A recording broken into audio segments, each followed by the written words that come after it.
మేమందరం కలిసి ఇంటికి వెళ్తున్నామంటే మా అమ్మ అన్నీ రెడీగా ఉంచిద్ది అనమాట, ఇంట్లో అన్నీ. సో ఇంటికి వెళ్ళగానే దోశల పిండి రెడీగా ఉంది, ఇంకా అందరం వేసుకుని తిన్నామన్నమాట. ఇంకా స్పెషల్ అనమాట. అమ్మాయి పిల్లలు వస్తున్నారంటే ఏ తల్లిదండ్రులైనా మనకి అన్నీ రెడీగా ఉంచుతారు, వాళ్ళకి ఏమేమి ఇష్టమో అన్నీ సమకూరుస్తారు కదా.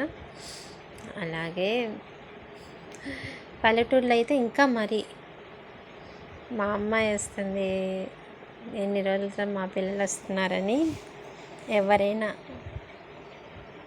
పల్లెటూరులోనే ఎక్కువ ఉండిద్ది, సిటీలలో అంత ఏముండదు. బయటికి వెళ్ళి తిందాంలే అమ్మ అని బయటికి తీసుకెళ్తారు సిటీలలో. కానీ పల్లెటూర్లలో అలా కాదు, ఇంట్లోనే అన్నీ చేసుకొని తింటామన్నమాట. అదొక సంతోషం, చాలా హ్యాపీగా ఉండిద్ది. ఎంతమంది ఉంటామో అంత హ్యాపీ మూమెంట్ అనమాట. సో మేము వెళ్ళేసరికి మా చుట్టాలు కూడా చాలా వచ్చేసారనమాట మమ్మల్ని చూడటానికి. ప్లస్ మా అబ్బాయి వచ్చిండు కాబట్టి, మాకు కొడుకు పెద్దోడు వచ్చిండు, 3 years తర్వాత వచ్చిండనమాట. బాబు హాస్టల్కి వెళ్ళిండనమాట చదువుకోవడానికి, ఫాదర్ అయ్యిట్టుండు. సో వాళ్ళే తీసుకెళ్ళారనమాట. సో నేను కూడా చూడటానికి వెళ్ళాను మా అబ్బాయిని, మా అక్క కొడుకుని.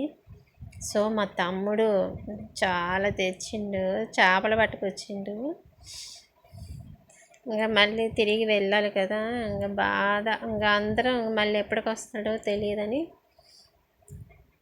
అందరం చాలా హ్యాపీగా ఉన్నాం అనమాట. మా తమ్ముడు మామిడికాయలు తెచ్చిండు, చిట్టి మామిడికాయలు. ఇంకా మా అమ్మేమో పూలమాల, పెద్ద పూలమాల కట్టింది. ఇంట్లోనే పూలు ఉన్నాయి, కనకాంబరాలు. ఇవే బాగా కట్టిద్ది మా అమ్మ, గుత్తగా కట్టిద్ది.